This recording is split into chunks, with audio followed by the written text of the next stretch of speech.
Assalamualaikum, good morning ladies and gentlemen. सुबह जो आवाज़ प्रोग्राम में परवा काजी तव्हां खे ख़ुशि आमदीद था चवनि।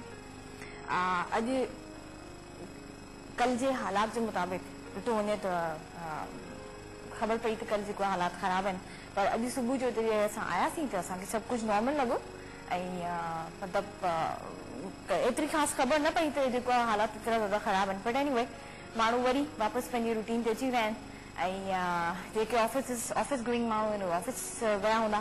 मूंखे उमेद आहे त तव्हां सभिनी पंहिंजी मॉर्निंग जेका आहे सुबुह ॾाढी सुठी तरीक़े सां स्टार्ट कई हूंदी ऐं असां बि चाहींदा आहियूं त तव्हां पंहिंजी जेको आहे सुबुह ॾाढे सुठे तरीक़े सां स्टार्ट करियो। तंहिंजे करे तव्हांजे लाइ करे ऐं पंहिंजे प्रोग्राम में थॉट ऑफ द डे या नंढियूं नंढियूं जेके सुठियूं सुठियूं शयूं आहिनि उहे तव्हांखे ॿुधाईंदी आहियां। कोशिशि कंदी आहियां त तव्हांखे तव्हांजो ॾींहुं जेको आहे ॾींहं जो आगाज़ जेको आहे उहो सुठे तरीक़े सां थिए। तंहिंजे करे मुंहिंजी हिकिड़ी नंढड़ी कोशिशि आहे। आई होप की तव्हांखे उहा पसंदि ईंदी ऐं तव्हां हुनखे ज़रूरु पंहिंजी लाइफ में इम्प्लीमेंट बि कंदा। अॼु जेको थॉट ऑफ द डे आहे उहो तव्हां सां शेयर कयां। Success never depends on the size of our brain, it always depend on the size of our thought. ॾिठो वञे त इंसान जेतिरा बि हिन दुनिया में आहिनि उन्हनि सभिनीनि जो जेको साइज़ चयो या हिकिड़ो जेको स्ट्रक्चर हूंदो आहे, हिकिड़ो दिमाग़ जो जेको स्ट्रक्चर उहो तक़रीबन हर इंसान जो बल्कि हर इंसान जो सेम ई हूंदो आहे। पर उनखे डिफरेंट या डिफरेंशिएट छा शइ कंदी आहे उनजी सोच। ऐं इंसान हमेशह अॻियां वधंदो ई पंहिंजी सोच जे ज़रिए आहे। कुझु माण्हू हूंदा आहिनि जेके सोचींदा आहिनि त असां पंहिंजी ज़िंदगी में जेको आहे जेको कुझु बि कयो आहे इहो मतिलबु इनफ न आहे, असांखे जेका कोशिशि करणु खपे। कुझु माण्हू पंहिंजी लाइफ में हमेशह स्ट्रगल कंदा रहंदा आहिनि ऐं कोशिशि कंदा आहिनि त बहितर खां बहितर कीअं करियूं। ऐं कुझु माण्हू हूंदा आहिनि जेके इहो सोचींदा आहिनि त असां जिते बि आहियूं अलाह जो शुक्र आहे सही आहियूं ऐं पंहिंजो पाण खे जेको आहे ज़्यादा इन्हनि शयुनि में इन्हनि चीज़ुनि जी तरफ़ जेको आहे पंहिंजो पाण खे राग़िब न कंदा आहिनि। बसि सोचींदा आहिनि त असांखे जिते बि अलाह सां बीहारियो उहो असांजे लाइ करे इनाफ़ आहे। इहा इंसान जी पंहिंजी सोच ई हूंदी आहे जेका इंसान खे जेको आहे ज़्यादा सक्सेसफुल ठाहींदी आहे ऐं हिकिड़ी जॻह ते बीहारे छॾींदी आहे। हर इंसान जा एम्स ऐं गोल्स जेके हूंदा आहिनि लाइफ जा उहे डिफरेंट हूंदा आहिनि ऐं सोच अगेन इन में सोच ई तव्हांजी जेको आहे उहा अची थी वञे त हर इंसान जी जेका सोच हूंदी उन हिसाब सां उहो पंहिंजा लाइफ जा जेके मिशन्स आहिनि जेके बि उनजा गोल्स आहिनि जेके उनखे अचीव करणा आहिनि जेके उनखे पंहिंजी जेकी डेस्टिनेशन पंहिंजी मंज़िल जेको उहो ठाहींदो आहे त मूंखे हिन जॻह ते पहुचणो आहे उहो उनजी सोच उनखे ॿुधाईंदी आहे। सोच इंसान जी सभिनी खां पहिरीं उनजे घर मां उनजे पेरेंट्स जी तरफ़ खां उनजे घर जे एनवायरमेंट मां जेको आहे उहा सोच जेका उनजी ठहंदी आहे। उन खां पोइ बाक़ी सभु फैक्टर्स इम्प्लीमेंट थींदा आहिनि। मथां स्कूलिंग, फ्रेंड्स, दोस्तनि सां गॾु वेहणु, जहिड़े टाइप जा तव्हांजा फ्रेंड्स हूंदा उन हिसाब सां तव्हांजी सोच जेका आहे उहा डेवलप थींदी आहे। तॾहिं चयो वियो आहे त पंहिंजी जेकी फ्रेंड्स सर्कल जेको तव्हांजो जेको आहे उन्हनि मां हर इंसान जी पर्सनैलिटी सुञाणी वेंदी आहे। त इन में को शक न आहे ऐं इहा ॻाल्हि इन जे करे ई माण्हू जेको चवंदा आहिनि त तव्हां पंहिंजे दोस्त जेके तव्हां रखो था पंहिंजे वेझो उहे उन्हनि जी उहे सुठा रखो। अगरि तव्हांजी सोच पॉज़िटिव आहे ऐं 4 फ्रेंड्स तव्हांजा अहिड़ा आहिनि जेके ज़्यादातर नेगेटिव सोच रखनि था ऐं नेगेटिव थिंकिंग कनि था त हिकिड़ो ॾींहुं ऑटोमेटिकली तव्हांजे पंहिंजी सोच जेका उहा बि नेगेटिव थी वेंदी ऐं तव्हांजे अंदरि चेंजिस ईंदियूं। छो त ज़्यादा टाइम तव्हां जिते स्पेंड करियो था ज़ाहिर आहे उहो एनवायरमेंट तव्हांजे मथां कॾहिं न कॾहिं हावी थींदो आहे, डायरेक्टली और इनडायरेक्टली। ज़रूरी न आहे त तव्हांखे ॾिसण में अचे उहा शइ, पर जॾहिं तव्हां को कमु कंदा आहियो या तव्हां काड़ी ॻाल्हि कंदा आहियो ॾिठो तव्हां ज़रूरु नोट कयो हूंदो त तव्हांजा फ्रेंड्स जेके वर्ड ज़्यादा यूज़ कंदा आहिनि ऐं तव्हां हुननि सां ज़्यादा टाइम स्पेंड करियो था पंहिंजे फ्रेंड्स सां, उहे वर्ड्स जेके आहिनि उहे ज़्यादा तव्हांजे अंदरि बि अची वेंदा आहिनि ऐं तव्हां उन्हनि खे ज़्यादा यूज़ कंदा आहियो। त इहो हिकिड़ो नंढड़ी हिकिड़ी एग्ज़ाम्पल आहे। तव्हां जेको आहे पंहिंजो फ्रेंड सर्कल जेको आहे उनखे सुठो रखो ताकी तव्हांजे लाइ करे अॻियां वञी प्रॉब्लम न थिए। इंसान सिर्फ़ु पंहिंजे दिमाग़ खे 5% यूज़ कयो आहे, सिर्फ़ु 5% ऐं 95% अञा बि उहो मतिलबु अञा उन यूज़ न आहे कयो, पर 5% खां पोइ बि एतिरी वॾी दुनिया तकलीफ़ थी छाजे करे? उनजी सोच जी वजह सां।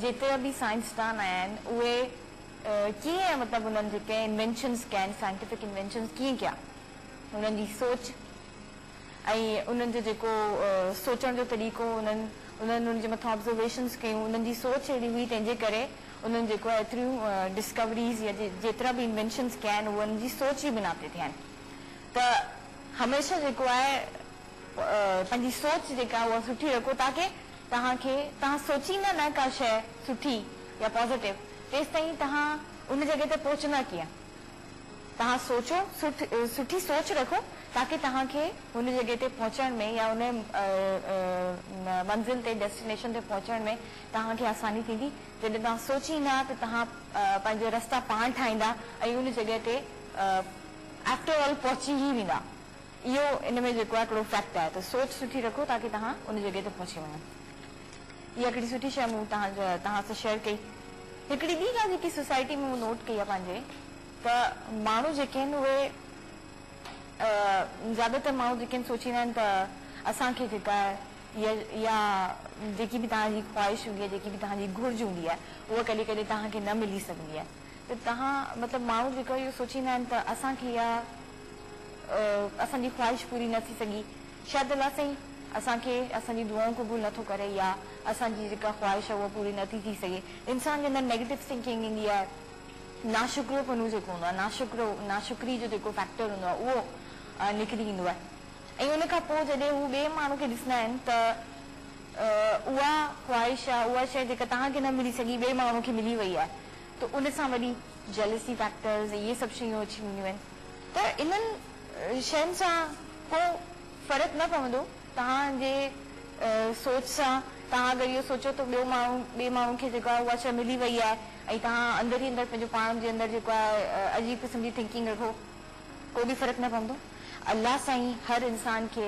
उनजे लाइ करे बहितर नसीब ॾिनो आहे ऐं इहो सोचियो त तव्हांखे अलाह केतिरी नेमतुनि सां नवाज़ियो आहे छा तव्हां जहिड़ा माण्हू ॿाहिरि तव्हांखे ॾिसण में अचनि था आहिनि त उहे केतिरा माण्हू आहिनि तव्हां इहा शइ सोचो त तव्हांखे जेतिरी नेमत मिली चुकी आहे केतिरनि माण्हुनि खे मिली आहे पंहिंजे पाण खां घटि दर्जे वारे माण्हू खे ॾिसो ताकी तव्हांखे इन शइ जो अहसासु थिए त तव्हांखे अलाह साईं इलाही सारियूं नेमतूं ॾिनियूं आहिनि ऐं उन्हनि जी जेको आहे तव्हां शुक्र अदा करियो ऐं उन जी तरफ़ जेको आहे अलाह साईं खां नाशुक्रो जेको नाशुक्री जो जेको फैक्टर हूंदो आहे उहो सभिनी खां ज़्यादा नापसंदीदा आहे अलाह जी तरफ़ तॾहिं चयो वियो आहे त जेको माण्हू ज़्यादा शुक्र अदा करे थो उहो माण्हू हमेशह जेको आहे अलाह जी तरफ़ अलाह साईं हुनखे बरकत ॾींदो आहे ऐं अलाह साईं हुन खां ज़्यादा ख़ुशि बि रहंदो आहे त अलाह इहो सोचो त अलाह साईं हर इंसान खे उनजे नसीब जे लाइ करे उनजी बहितरी जे लाइ करे जेको कुझु बि ॾिनियूं उहो उनजे लाइ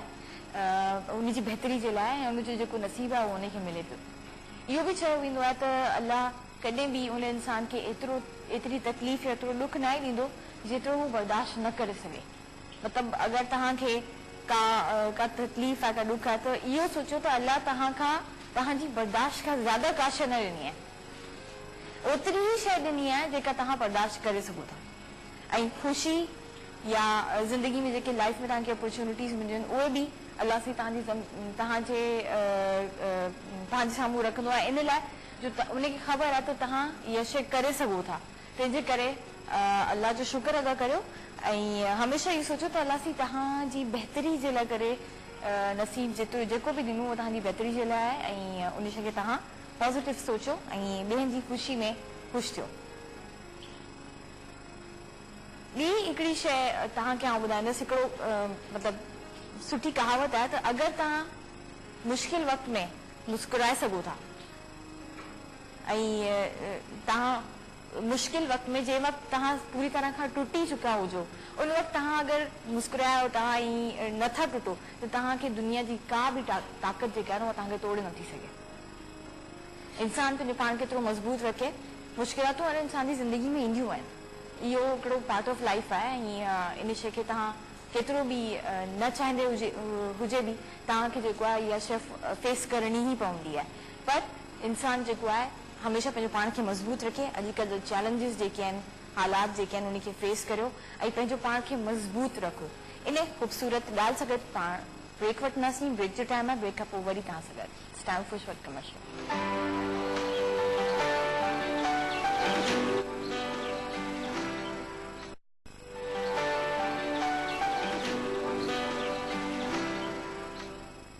बैक व्यूअर्स, तव्हां जे लाइ करे असां पंहिंजे प्रोग्राम में गेस्ट घुराया आहिनि याकूब सिंघू सर, वेलकम। ठीकु ठाक, तव्हां मुंहिंजो तव्हांजी ॻाल्हियूं ॿुधियो? मां तव्हांजी ॻाल्हियूं ॾाढो गौर सां पियो ॿुधां। अच्छा। ऐं मूंखे ॾाढो मज़ो पियो अचे ऐं तव्हां एॾो सम्झीदा आहियो, एॾो सम्झीदा आहियो, मां सोचां पियो किथे त खिलो, किथे त मुस्कुरायो। रुगो संजीदगी आहिनि। संजीदा थी ॿी ॻाल्हि आहे। हा, संजीदा थी ॻाल्हि। इहो टॉपिक ई अहिड़ो हुयो जेको आहे माण्हू। ऐं मूंखे हक़ीक़त आहे, जंहिं महिल मां तव्हांखे ॿुधां पियो त मूंखे तव्हां न पिया लॻो। अच्छा। तव्हांजी ओरिजिनल पर्सनैलिटी में हिकिड़ी ॿी हिकिड़ी का ख़ातून, हिकिड़ी वॾी का फिलोसफर अची करे वई। अच्छा, रियली? हा, रियली मूंखे फील पियो थियो। बसि इहा हिकिड़ी नंढी कोशिशि आहे जेकी चाहींदी आहियां त रोज़ सुबुह जो जेको आहे हिकिड़ी का नई शइ पंहिंजे व्यूअर्स खे ॿुधायां ऐं पंहिंजी ज़िंदगी में तव्हां पाण बि ॾिसो इहे सभु शयूं पंहिंजी लाइफ में ख़तम थी थींदियूं वञनि। ख़तम थी थी वञनि, पर कुझु उन्हनि इंस्पायर कयो, specially size of brain and your. Okay, वक़्तु ॿुधाईंदुसि। हा जी, चयो। वक़्तु ॿुधाईंदुसि। सिकंदर आज़म जो तव्हां नालो ॿुधो? ठीकु आहे, वॾो नालो हुयो। बिल्कुलु। ऐं हुन पूरी दुनिया फतह कई ऐं तरीक़े सां, त हुन पंहिंजो हथ टे नजूमे खे ॾेखारियो। अच्छा। ठीकु आहे, ऐं पंहिंजी ख़्वाहिश बि ॿुधाई त मुंहिंजी इहा ख़्वाहिश आहे ऐं मुंहिंजो हथ बि ॾिस। त नजूमे चयो अगरि अहिड़ी हीअ लाइन हीअं हुजे हा त तुंहिंजी ख़्वाहिश पूरी थी वञे, इहा लाइन तो वटि कान्हे। अच्छा, ठीकु आहे। हिनखे तव्हां नथा पूरी करे सघो। ओके। ॿिए ॾींहुं सिकंदर आज़म जे हथ में उहा लाइन हुई कुदरती तौर ते, इहो अथव थॉट्स जी पावर। उहा लाइन हुई, मौजूद हुई। केॾी सुठी ॻाल्हि तव्हां ॿुधाई। ठीकु आहे, मतिलबु इहे अनहोनी ॻाल्हियूं आमतौर ते नज़र न ईंदियूं, पर इहा थॉट्स आहिनि। ऐं ॿियो मां तव्हांखे ॿुधायां त ब्रेन जेको आहे अलाह साईं जंहिं महिल पहिरियों इंसान ठाहियो हुयो, यानी कि अगरि असां पत्थर जे दौर में वञूं ऐं अॼु जे दौर खे ॾिसो त ॾींहुं राति जो फ़र्क़ु आहे। बिल्कुलु आहे, पर उहो ब्रेन ऐं हीउ ब्रेन हिकिड़ो ई हुयो। हिकिड़ो ई हुयो, इहो बिल्टिन आहे, इहो हिकिड़ो ई स्टाइल हुयो। पर असां उन्हनि शयुनि खे एक्सप्लोर न पिया करे सघूं। असां टेप न पिया ठाहे सघूं, असां कंप्यूटर न पिया ठाहे सघूं, असां एटम बम न पिया ठाहे सघूं, असीं जहाज़ न पिया ठाहे सघूं। पर आहिस्ते आहिस्ते असांजे थॉट्स जेको आहे उहा शइ बिल्ड करणु शुरू कई। एग्ज़ैक्टली। ठीकु आहे, ऐं पत्थर खे रगड़े करे बाहि कढण, उहा उतां असां हिन जी शुरूआत कई आहे। व्हील को असां पंहिंजी शुरूआत कई आहे ऐं हिन खां बाद अनलिमिटेड अचीवमेंट्स आहिनि जस्ट फॉर आवर थॉट्स। बिल्कुलु। ये इन्हनि थॉट्स जी वजह सां असां सिर्फ़ु 5% पंहिंजो ब्रेन यूज़ कयो आहे, ओनली 5%। कुझु माण्हू त इहो चवंदा आहिनि त 5% बि न आहे, उन खां बि घटि आहे। हा, असल में छा आहे, जेको तव्हां 5% था चओ, इहो 3.6 कुझु ईअं आहे। वरी इन खां अलावा जेको 3.6 आहे उहा हाइट अथव, यानी कि जंहिंमें साइंटिस्ट बि शामिल आहे। तव्हां ऐं असां त 1% जे अंदर बि न आहियूं। ओह माय गॉड। ठीकु आहे, यानी कि जेके अचीवमेंट्स थी आहिनि, जेके माण्हू जेको अचीव कयो आहे शयूं, उन्हनि उहे बि हिन में शामिल अथव। यानी कि असां जेको एवरेज माण्हू आहे 1% बि न आहे, 99% असां ख़ाली वेठा आहियूं। बिल्कुलु, असां ख़ाली 99% असां कुझु बि न आहे कयो, कुझु बि न आहे कयो, ऐं उहो सभु कुझु असां करे सघूं था। बिल्कुलु, इहो पोटेंशियल अथव, 99% पोटेंशियल अथव। असां 1% ते अची करे छा था चऊं, असां नाकाम, असां तबाह, असां वटि कमु न करे, असां वटि रोज़गार न आहे, कुझु बि न आहे। 1% यूज़ करे ऐं 99% जेके अपॉर्चुनिटीज़ आहिनि उन्हनि खे अवेल ई नथा करे सघूं, वेस्ट नथा कयूं, वेस्ट कंदा आहियूं ऐं हिनखे यूटिलाइज़ नथा कयूं। तव्हांखे छा थो लॻे थॉट्स जेके आहिनि उहे इनबिल्ड हूंदा आहिनि या इंसान जेको आहे पंहिंजी सोच मज़ीद चेंज करे सघे थो, छा चवंदा? मुख़्तलिफ़ जेकी सोचूं आहिनि, मां तव्हांखे ॿुधायां, सभिनी खां पहिरीं ॻाल्हि आहे मुंहिंजी जेकी साइंस आहे उहा टोटल थॉट्स ते मुबनी आहे। त तव्हांजे जेके थॉट्स आहिनि मां हू एक्सप्लोर करण जी कोशिशि कंदो आहियां। ठीकु आहे, जेको इंसान सोचे पियो असल में असां वटि ॿ बॉडीज़ आहिनि इंसान जूं, हिकिड़ी फिज़िकल बॉडी आहे ऐं हिकिड़ी जेकी आहे असांजी इमोशनल बॉडी या स्पिरिचुअल बॉडी आहे। हिकिड़ी बॉडी जेके असां हथ लाइ ॾिसूं सघूं था, हिकिड़ी उहा बॉडी आहे जेके असां ॾिसी बि नथा सघूं ऐं कॾहिं कॾहिं असां सम्झी बि न सघंदा आहियूं। जीअं असांजा मतिलबु हीअ ऑर्गन्स आहिनि, अखियूं आहे, नक आहे, हथ आहिनि, पेर आहिनि, ईअं असांजी स्पिरिचुअल बॉडी जा बि ऑर्गन्स आहिनि। अच्छा, उन्हनि ऑर्गन्स जा मां तव्हांखे नालो ॿुधायां, थोरो तव्हांजे लाइ ॾुखिया हूंदा, पर उन्हनि में हिकिड़ो नालो ईंदो आहे ओरा, वरी इन खां बाद ईंदो आहे चक्रा, वरी चक्रा खां बाद ईंदो आहे नादीज़, नादीज़ खां बाद ईंदो आहे सबकॉन्शियस, ऐं सबकॉन्शियस में ईंदो आहे थॉट। ठीकु आहे, ही ऑर्गन आहे असांजी स्पिरिचुअल बॉडी जो। अच्छा, हाणे जीअं मां तव्हांखे नालो खणूं न, उन थॉट सां गॾु ई असांजे थॉट, वरी हिन खां बाद असांजो जेको सबकॉन्शियस एक्टिवेट थींदो आहे, सबकॉन्शियस असांजी नादीज़ खे जेको आहे मैसेज ॾींदो आहे, नादीज़ जेके आहिनि असांजे चक्रा खे मैसेज ॾींदियूं आहिनि, चक्रा असांजे ओरा खे मैसेज ॾींदो आहे, ओरा असांजे फिज़िकल बॉडी खे चवंदो आहे त हीअ बिल्डिंग तुंहिंजी हीअं ठहंदी। अच्छा सुमित साहब कॉलर है, कॉल अटेंड करो। वेलकम। हेलो हेलो जी, अस्सलाम वालेकुम। वालेकुम सलाम। केर पियो ॻाल्हाए, किथां? जी मनसब थी ॻाल्हायां नंढेरो खां। अच्छा, मनसब पिया ॻाल्हाइनि नौटेरो खां। जी मनसब, छा चवंदा? प्रोग्राम कीअं पियो लॻे पंहिंजे, तव्हां मूंखे ॿुधायो। प्रोग्राम तमामु सुठो थो लॻे, तव्हांजी तमामु घणा प्यारा था लॻो। Thank you, thank U. अच्छा, तव्हां मनसब छा चवणु चाहींदा? असां वटि लियाकत सुमियो साहब वेठा आहिनि, तव्हां कुझु पुछणु चाहींदा? हा हा जी बिल्कुलु। जी पुछो। हा जी तव्हां पंहिंजे टेलीविज़न जो वॉल्यूम जेको आहे न उहो सफ़ा घटि करे छॾियो। हा आवाज़ घटि आहे, आवाज़ सफ़ा घटि। दादी जी जी अच्छा मनसब छा सवाल करणु चाहींदा? जी पुछां थी, तुंहिंजी जवाब ॾिसां बिल्कुलु आहे सफ़ा घटि सफ़ा। हेलो जी जी मनसब छा सवाल छा करणु चाहींदा? जी जी शादी जे बारे में ॿुधाईंदा न? शादी जे बारे में ॿुधाइनि। तव्हांजी एज केतिरी आहे? दोस्त के बारे में पूछा करेंगे। अब तो पंहिंजी फ्रेंड जे लाइ पिया पुछो तव्हां। हुननि जो नालो छा आहे? आयशा। छा नालो आहे? आयशा। आयशा।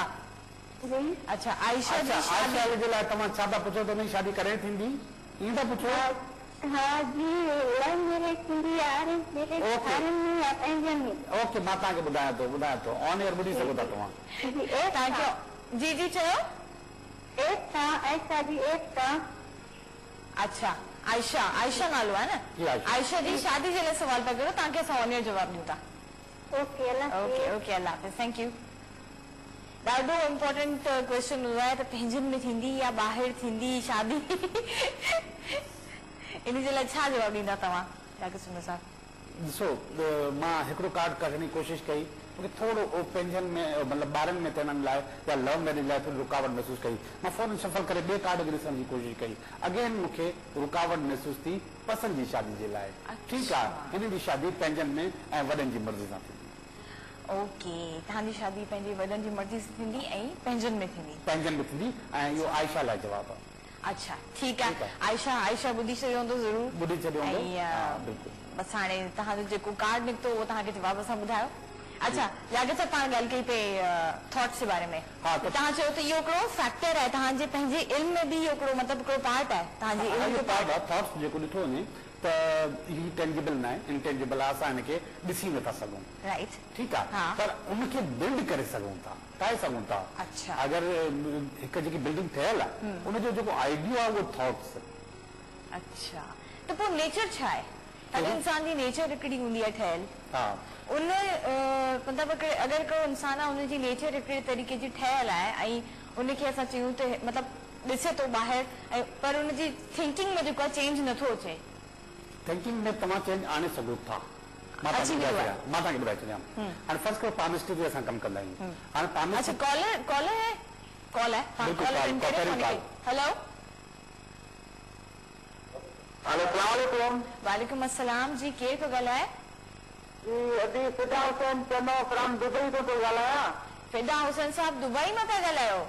हा दुबई मां थो ॻाल्हायां। लियाकत साहब तुमरे खे ॾिसी ॾाढी ख़ुशी थी आहे जो तव्हांजे प्रोग्राम में आयो आहे। अच्छा, छा सवाल करणु चाहींदा? सवाल इहो करणु चाहींदा आहियूं त मुंहिंजी शादी कोन थी थिए, ठीकु आहे, पंहिंजनि में थींदी या ॿारनि में थींदी, ॾिसी मूंखे थोरो ॿुधाइणी इहा महिरबानी करणु। मूंखे तक़रीबन उमिरि मुंहिंजी तक़रीबन 22 साल आहे। 22 साल आहे। 22 साल। फिदा साहब तव्हांखे ऑन एयर ॿुधायां थो, तव्हां ब्लेशर टीवी ते वञी करे पियो। तव्हांखे असां ऑन एयर जवाब ॾियूं था। Thank you for calling. जी, इहो ॾाढो मसइलो आहे, पंहिंजनि में थींदी धाननि में थींदी। इहो रुगो क्यूरियोसिटी जो मसलो थोड़ी आहे। मसलो न आहे। क्यूरियोसिटी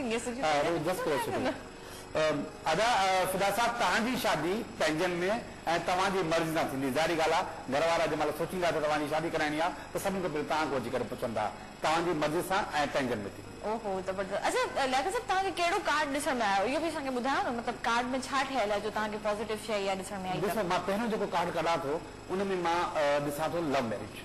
अच्छा, ठीकु आहे। ॿियो जेको कार्ड कढां थो उन में मां ॾिसां थो अरेंज मैरिज। ठीकु आहे। हाणे जेको लव मैरिज वारो कार्ड आहे उन में ऑफ द रेस थियण जो कार्ड आहे, यानी कि तव्हां इहो न अचीव करे सघंदो। ठीकु आहे। ठीकु आहे। हाणे जेको पंहिंजो उन जो कार्ड आहे यानी कि अरेंज मैरिज जो, हालांकि हिन में जवाबु अञा डिघो आहे, पर छो त हुन जेतिरो सवाल कयो मां ओतिरो ई जवाबु ॾिनो। पंहिंजनि में बि जिथे ही चाहिनि था उते रुकावट मौजूदु आहे। अच्छा अच्छा, इहा ॻाल्हि उते हर्डल मौजूदु आहे, उते परेशानी मौजूदु आहे, उते प्रॉब्लम्स आहिनि, उते नखरा माण्हू कनि पिया। पर हीउ जेको कार्ड आहे उन नखरनि खे बाईपास करण जो कार्ड आहे, उनखे अचीव करण जो कार्ड आहे। तव्हां उनजी सभु शर्तूं शराइतूं मञी करे उहा शइ अचीव करे वेंदो। हा, इन जो जवाबु इहो आहे। त इहो मूंखे नज़र अची वियो। पेडर साहब, तव्हांखे तव्हांजे सवाल जवाब मिलो, लकी आहियो ऐं अलाह करे तव्हां पंहिंजी ज़िंदगी में ख़ुशि हुजो।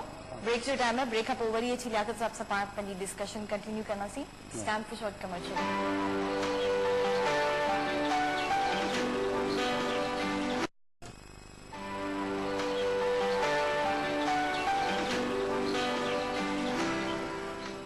वेलकम बैक व्यूअर्स, असां सां गॾु मौजूदु आहिनि लियाकत शर्मा साहब। लियाकत साहब, छा तव्हांजे इल्म में मतिलबु रेमेडीज़ हूंदियूं कि माण्हू खे तव्हां ॿुधाईंदा आहियो त का शइ अगरि फॉर एग्जाम्पल अगरि नेगेटिव थिंकिंग करण वारो माण्हू आहे, तव्हांजे कार्ड में ख़बर थी पइजी वञे तूं ज़्यादा जेको आहे नेगेटिव थिंकिंग करे थो, उन वटि अपॉर्चुनिटीज़ पॉज़िटिव आहिनि, पर उहो हर शइ खे नेगेटिव थो खणे, त पोइ तव्हां हुनखे छा रेमेडी ॾींदा? असल में नेगेटिविटी ख़तमु करण लाइ मुख़्तलिफ़ रेमेडीज़ आहिनि। या त तव्हांखे पंहिंजे प्रोग्राम में माण्हुनि खे चयो त तव्हां लूण जो गंढो या सॉल्ट लैम्प इहो तव्हां पंहिंजे कमरे में रखो, जंहिंसां जेको आहे जेकी नेगेटिविटी आहे उन माहौल में उहा ख़तमु थी वेंदी। ठीकु आहे। इन खां अलावा नेगेटिविटी ख़तमु करण लाइ बहितरीन जेकी शइ आहे उहो समुंड जो पाणी अथव। समुंड जो पाणी तव्हांखे समुंड जे पाणी में तर करणो आहे। उन तर करण जा 2 तरीक़ा हूंदा आहिनि। त तव्हां समुंड ते वञी करे तर कयो, हर माण्हू उते समुंड ते पुॼी नथो सघे। ठीकु आहे। त उहो पाणी जेको भरे करे अचो पंहिंजे घर नंढड़ी बोतल में, उन मां अधु कोप जेको आहे तव्हां जेको बाल्टी में विझो ऐं उन बाल्टी जो सॼो पाणी सम्झो समुंड में थी वियो। ठीकु आहे। हाणे उन सां तव्हां जेको सैटरडे वारे ॾींहुं तर कयो ऐं 7 सैटरडेज़ कयो त मुख़्तलिफ़ नेगेटिविटीज़, हिकिड़ी न जादू, टोनो, तावीज़, टेंशन, नज़र ऐं इन खां अलावा पंहिंजे अंदरि नेगेटिविटी, इन खां अलावा उहा नेगेटिविटी जेके ॿाहिरों तव्हां रिसीव था कयो माण्हुनि खां, उहा बि ख़तमु थी। इहा त तव्हां सुठी ॻाल्हि ॿुधाई आहे। अच्छा लियाकत साहब, तव्हां लास्ट प्रोग्राम में इहो चयो हुयो त हिकिड़ी पाण वटि कॉलर मतिलबु हिकिड़ो तव्हांखे फ़ोन कयो हिकिड़ी कॉलर, हुन चयो त असांजे घर में लड़ाई झगड़ा ज़्यादा पिया थियनि, त तव्हां उन्हनि खे रेकमेंड कयो त तव्हां पंहिंजे जिते तव्हां सुम्हो था उनजे हेठां वारो जेको हिसो आहे उनखे साफ़ करियो, यानी कि बेड जे हेठां तव्हां का सामान न रखो ऐं एक्स्ट्रा शयूं घर मां ॿाहिरि कढो। इन जो छा रीज़न आहे? हीउ जेको कोप आहे इन जी 2 एनर्जीज़ आहिनि, हिकिड़ी नेगेटिव हिकिड़ी पॉज़िटिव। हर शइ जी 2 एनर्जी हूंदियूं, हर शइ में 2 चिमड़ा पिया आहिनि। पॉज़िटिव एनर्जी जी जेकी पावर आहे उहा आहे 100। अच्छा, ठीकु आहे। ऐं नेगेटिव एनर्जी पावर आहे 300। एतिरो पावरफुल आहे नेगेटिव। इन करे नेगेटिव शइ अटैक कंदी आहे। अटैक कंदी आहे न नेगेटिविटी, अटैक कंदी आहे। ठीकु आहे। 300 पावर आहे। हाणे तव्हांजे घर में हीउ जेको कोप पियो आहे त हीउ कोप तव्हांजो कमु थो अचे। इन करे हिन जेकी पावर आहे उहा तव्हांखे ऐं हिन जी जेकी नेगेटिविटी आहे ॿिन्ही खे बर्दाश्त करणो आहे। ठीकु आहे। अगरि अहिड़ी शइ जेकी तव्हांजे कमु नथी अचे उहा पई आहे, उनजी 100% पावर तव्हांखे बि इस्तेमालु नथी अचे ऐं 300 बिल था थींदा वञनि। 300 बिल थी विया। पुराणा कपिड़ा, पुराणा जूता, लटा, अख़बारूं, जेके बि बेकार शयूं हुन सां जमा कंदा वेंदा आहियूं ऐं उहे जेको 300 बिल थींदो वेंदो आहे, उहा 300 जेकी नेगेटिविटी आहे इनखे ई माण्हू चवंदा आहिनि आम तौर ते मुंहिंजो घर ॻोरो थी वियो आहे, असांजे घर में जिन्नात अथव, अहिड़ी शयूं तव्हांखे नज़र ईंदियूं, तव्हां परेशान थी वेंदो। इहा नेगेटिविटी, इन नेगेटिविटी जे रीज़न सां तव्हां पाण में क्लेश था थियनि, झेड़ा था थियनि ऐं उहा नेगेटिविटी तव्हां पंहिंजे मथनि जे हेठो रखी छॾियो। अच्छा, इहो कॉन्सेप्ट आहे इन पुठियां। हा, ऐं इन जो नालो बि तव्हांखे ॿुधाए छॾियो, फेंग शुई। तव्हां वञो यूट्यूब ते वञो या गूगल ते, feng shui, FENG feng shui.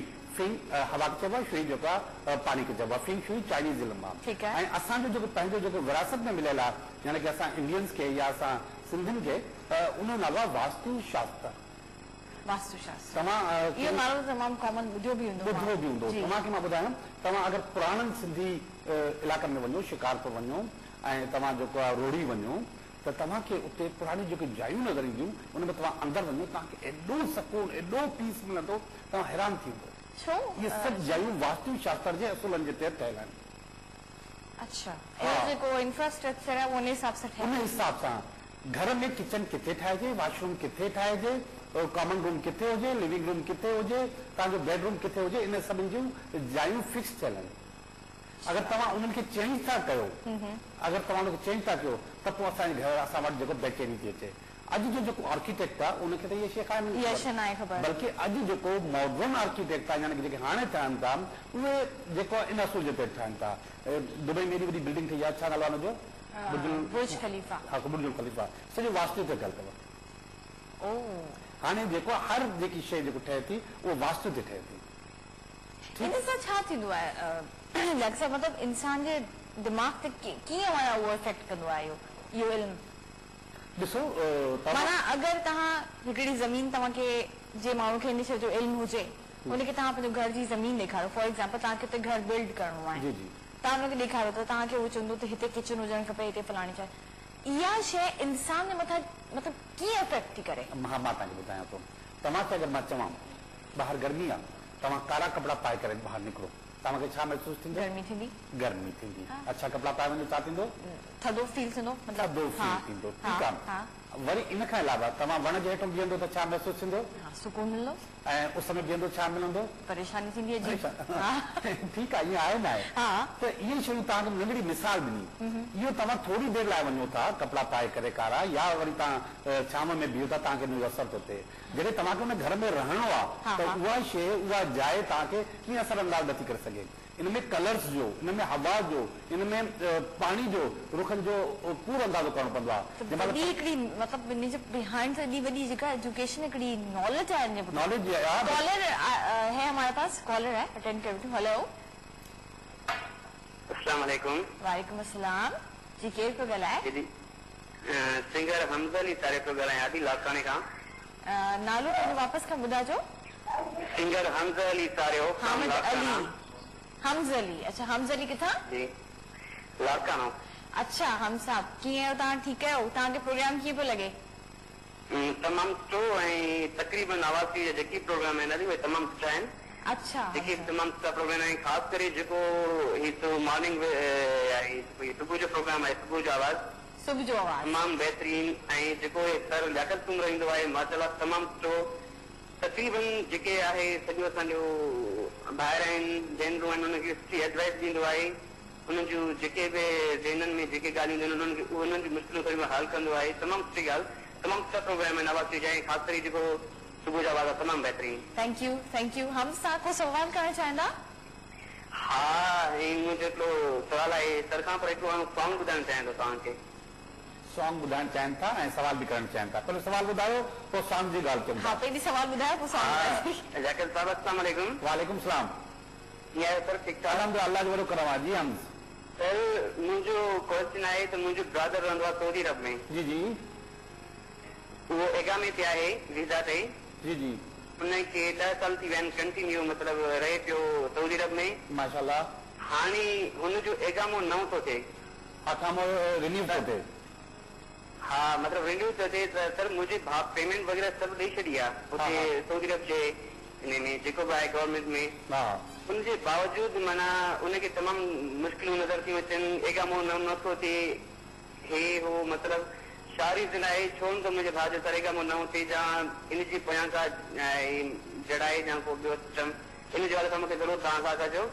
साईं बिल्कुलु, मां तव्हांखे ॿुधायां थो। सभिनि खां पहिरियों वाकई रुकावट नज़र अचे थी ऐं ॾाढी परेशानी नज़र अचे थी ऐं ठीकु ठाक डिसहार्ड आहिनि तव्हांजा भाउ। हुननि जो दिलि टुटल आहे, जिथो जिथो हुननि खे उमेद हुई उतो हुननि खे नाकामी थी आहे।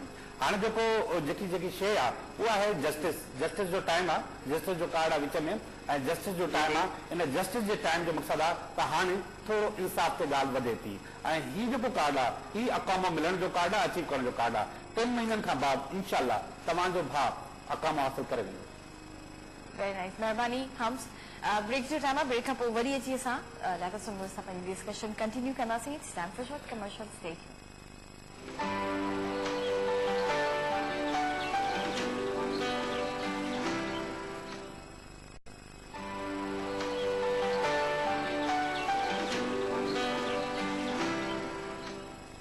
Welcome back viewers. असां सां गॾु मौजूदु आहिनि लियाकत सुमर साहब ऐं लियाकत साहब सां मज़ेदार डिस्कशन पिया करियूं ऐं ॾिसूं था त असां ॿियनि शयुनि खे त फोकस कंदा आहियूं, पर इहे शयूं जेके पाण खां इग्नोर थी वेंदियूं आहिनि इहे केतिरियूं इम्पोर्टेंट आहिनि असांजी ज़िंदगी जे लाइ करे। जी, फॉर एग्ज़ाम्पल जेको मुंहिंजे ज़हन में कोई ॿियो सवाल आयो त कलर्स जेके आहिनि उहे पॉजिटिव थिंकिंग में केतिरा कारआमद हूंदा आहिनि ऐं मतिलबु कीअं हेल्प कंदा आहिनि माण्हुनि खे?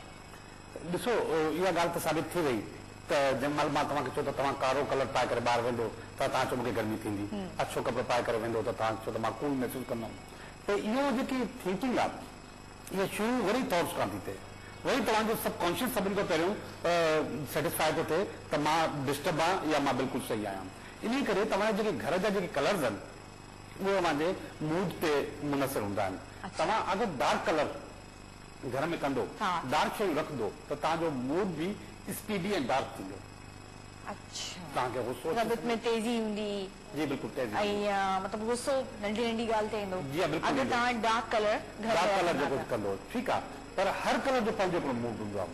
हाणे अहिड़े क़िस्म जो कलर ॾिसो जीअं मां तव्हांखे चवां पियो त किचन किथे हुजणु घुरिजे, वॉशरूम किथे हुजणु घुरिजे, घर किथे हुजणु घुरिजे, ईअं ई ऑफिसिस में त जेको आहे फाइनेंस जो माण्हू कंहिं कुंड में वेहे, मार्केटिंग जो माण्हू कंहिं कुंड में वेहे, हर कुंड जो बिल्कुलु बिल्कुलु इन करे फाइनेंस जे कमरे जो कलर ऐं मार्केटिंग जे कमरे जो कलर में फ़र्क़ु हूंदो आहे। हाणे जेको फाइनेंस जो जेको कमरो आहे उते जेको डार्क कलर तव्हां यूज़ कंदो त हू माण्हू जेके सभु हाइपर थींदा ऐं ग़लति फैसला कंदा, ग़लति कैलकुलेशन थींदियूं। ऐं मार्केटिंग जे कमरे में अगरि तव्हां लाइट कंदो त हू माण्हू ढिला थींदा, कमु उन्हनि को न थींदो। ठीकु आहे, इन करे तव्हां जेको ब्लू कलर जेको आहे फाइनेंस वारनि खे ॾियणो पवंदो, रेड ऐं तेज़ कलर तव्हांखे जेको मार्केटिंग खे ॾियणो पवंदो।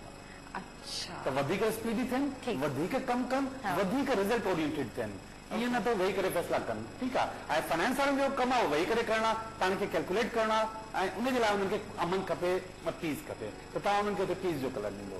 इन करे ही जेके कलर्स आहिनि वास्तु में बि ऐं फेंगशू में बि वॾी अहमियत रखंदा आहिनि, असांजी पंहिंजी ज़िंदगी में वॾी अहमियत रखंदा आहिनि। ओके, मतिलबु अगरि तव्हांखे जेको आहे पर सभु कुझु माण्हू त जेके आहिनि उहे चवंदा आहिनि त असांखे डार्क कलर्स वणंदा आहिनि ऐं लाइट जेको आहे कलर जी तरफ़ जेको आहे ज़्यादा न सोचींदा आहिनि, त छा मतिलबु उनजी तबियत में तेज़ी हूंदी आहे? हा बिल्कुलु तेज़ी ईंदी आहे। कॉल वठी वठूं पोइ तव्हां खां बिल्कुलु इन बारे में ॻाल्हायूं था। हेलो, वालेकुम अस्सलाम, केरु पियो ॻाल्हाए? नसरीन था ॻाल्हायो लाड़काने मां? कुलसूम, अच्छा कुलसूम पई ॻाल्हायो लाड़काने मां। जी कुलसूम, तव्हांखे असली प्रोग्राम जी जी चयो।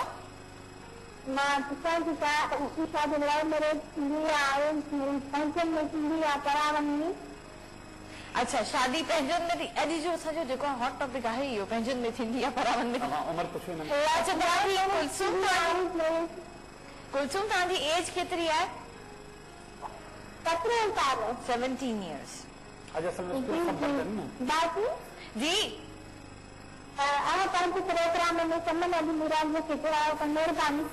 शमून मिरानी खे असां बिल्कुलु असांजे जेको आहे प्रोग्राम में लाइनअप थियल आहिनि।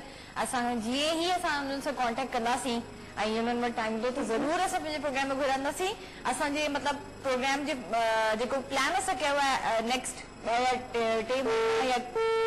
कॉल वापसी वई, असां इहो बिल्कुलु प्रोग्राम में प्लान कयो आहे हुनखे घुराइण जो। बसि जीअं ई असां सां जेको आहे कॉन्टेक्ट थिए त पोइ असां ज़रूरु घुराईंदासीं हुननि खे। तव्हां सुबुह जो आवाज़ प्रोग्राम ज़रूरु ॾिसंदा रहिजो। जी सुम्हियो छा वधीक जो त सवाल ई इहो आहे, जवाब बि इहो ई आहे, अरेंज मैरिज थींदी। अच्छा, अरेंज मैरिज ई तरफ़ आहे। अॼु जेको टियों जेको जवाबु आयो आहे उहो अरेंज मैरिज जो थियो आहे, लव मैरिज जो न आहे। त कार्ड बि ॾेखारो न, हुन में छा अहिड़ी कहिड़ी शइ ठहियल आहे? तव्हां ॾिसो ही शादी किथे, ही सेकंड कार्ड आहे। सेकंड कार्ड मां तव्हांखे ॿुधायो त मां अरेंज मैरिज जो कार्ड हूंदो आहे। ठीकु आहे, शादी जो कार्ड नज़र अचे तो तव्हांखे शादी थिए थी, ठीकु आहे, ठीकु आहे, सेलिब्रेशन थिए थी, ठीकु आहे। उन जाइ ते ही जेको लव मैरिज जो कार्ड आहे, ही हिकिड़ो माण्हू आहे जेको क्रॉस रोड ते बीठो आहे, जेको फ़ैसिलो नथो थिए, पत्थर आहिनि, इन मां फ़ैसिलो ज़ाहिर थिए थो त ही अचीव नथो थिए ऐं ही अचीव थिए। ओके ओके ओके ओके, भई तव्हांजी अरेंज मैरिज थींदी, अल्लाह से तव्हांखे ख़ुशि रखे। इन माण्हू में क्यूरियोसिटी एॾी ज़्यादा छो थी वई आहे त असां अरेंज मैरिज थींदी, लव मैरिज थींदी, एतिरा सवाल जवाब जेके असांजे माशरे में छोकिरियुनि लाइ नंढपण टॉपिक हूंदो आहे इहो। हा, शादी ताईं त हुननि वटि जेको हिन खां वधीक को मौज़ू हूंदो ई न आहे। एक्टिविटीज़ न आहिनि, एक्टिविटीज़ न हुजनि जे करे इहो सभु कुझु आहे। एक्टिविटीज़ हुजे, हुनखे इहो ख़बर हुजे जेको मूंखे फैशन डिज़ाइनर थियणो आहे, हुनखे इहा ख़बर, हा, त पोइ हिन पासे ईंदा ई न। एक्टिविटीज़ न आहिनि। एक्टिविटी छा आहे त सुबुह जो जेको आहे ॿारी ॾियणी आहे, पोचो ॾियणो आहे, छांव ॾियणा आहिनि, वरी इहो ई वेही करे सोचणो आहे त किथे थी। अच्छा सुमर साहब पाण कलर्स जे मथां डिस्कस कयो पे जी त कलर्स तो थोड़ो अंदाज़ो थी वियो तव्हांखे ठीकु आहे इन इहा हिकिड़ी ॿियो सवाल मूंखे करिणो तव्हांखां त वेस्ट में तव्हां ॾिसो त उहे जेको आहे ब्लैक कलर खे ज़्यादा प्रमोट कंदा आहिनि ब्लैक कलर उनजो फेवरेट हूंदो आहे अच्छा पंहिंजी जाइ ते कॾहिं कॾहिं उहो सुठो बि हूंदो आहे मगर ऑस्कर अवार्ड्स कॾहिं कॾहिं जेको आहे इहो सही बि न हूंदो नहीं ऑस्कर अवार्ड जी ॻाल्हि नथो कयां तव्हां जंहिं महिल मर्द खे ब्लैक कोट पारायो था त तव्हां वैलेंटाइन में बि ॾिसो ब्लैक कोट आहे ऑस्कर अवार्ड खे मतलब ओकेजन्स जेके हूंदा आहिनि उनमें बि चाहे कहिड़ो बि हुजे ब्लैक कलर ज़्यादा प्रमोट कंदा इन खां अलावा वरी मां हिकिड़ी ॿी शइ ॿुधायांव तव्हां जेकी बि दुनिया भर जी शख़्सियतूं ॾिसंदो जेके वॾा वॾा सियासतदान आहिनि वॾा वॾा अदाकार आहिनि उहे जेको आम तौर ते आम ॾींहं ते ब्लू सूट पाईंदा आहिनि नेवी ब्लू अच्छा नेवी ब्लू कोट इन से क्या छा फ़र्क़ु पवंदो इहो हिकिड़ो ईअं सम्झो त ड्रेस ठही वई आहे ये हिकिड़ो ड्रेस ठही वई आहे आम तौर ते ब्लू कलर पाईंदा ब्लू कलर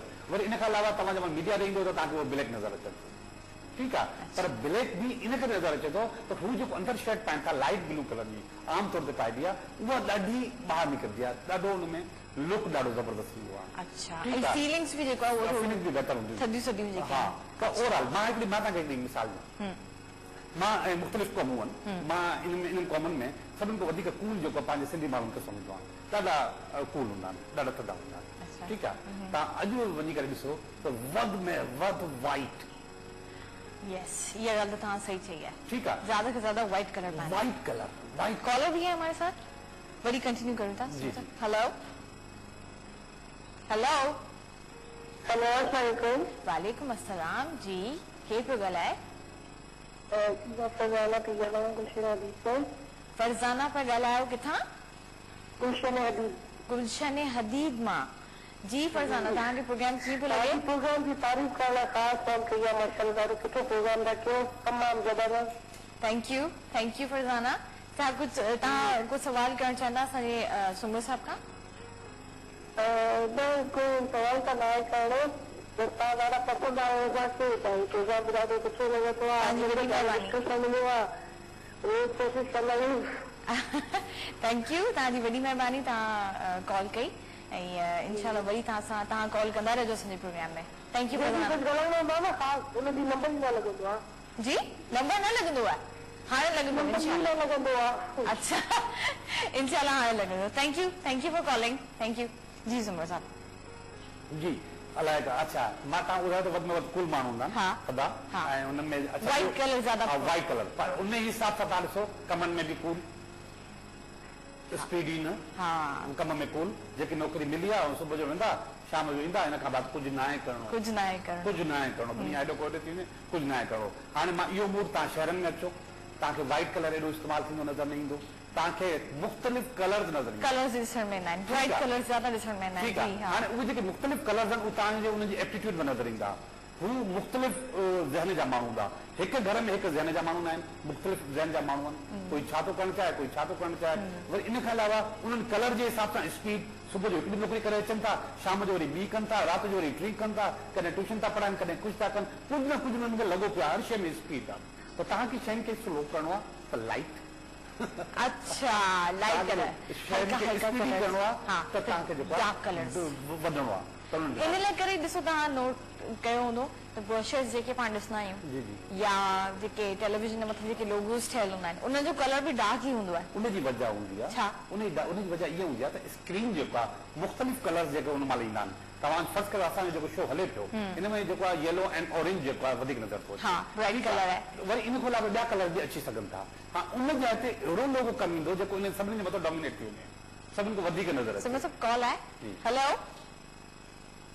हेलो वालेकुम अस्सलाम जी केरु पियो ॻाल्हाए जी अब्दुल रहमान पियो ॻाल्हायां फ्रॉम टंडोलार अब्दुल रहमान फ्रॉम टंडोलार जी असांखे सुमर साहब सां सवाल करिणो आहे जी जी अब्दुल रहमान साहब जी असांजी शादी कोन थी थिए असांजी तक़रीबन जाम टाइम थियो आहे 10 साल खनि थी विया मां हले पई बाबा पर कहिड़ी हुननि हा कई हाणे जवाबु ॾेई छॾियो छा मसइलो असांजो पंहिंजान हो अच्छा तव्हांजो नालो अब्दुल रहमान आहे जी हा अब्दुल रहमान तव्हांजी उमिरि केतिरी आहे जी हा उमिरि केतिरी आहे एज जी तव्हांजी उमिरि घणी आहे मुंहिंजी उमिरि 25 साल ठीकु आहे तव्हांखे आम एयर ॿुधायूं था तव्हां ॿुधो तव्हांखे सर टेलीविजन ते जवाबु ॾींदा थैंक यू वॾो ज़ुल्म आहे, ॾाढो वॾो मसइलो आहे इहो त शादी जो।